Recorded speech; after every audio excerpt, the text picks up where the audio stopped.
If you're trying to lose fat and build muscle, this high-protein popcorn chicken with creamy mash packs 52 grams of protein for only 500 calories. It's super easy to make and perfect for meal prep.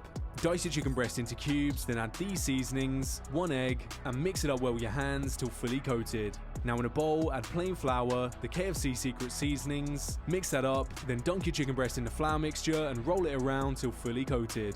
Set them on a rack, give them a spray, and bake or air fry with these settings. They should come out just like this. Now dice your potatoes into cubes, and we're going to boil these in some salted water till fork tender, drain the water and mash them up till completely smooth.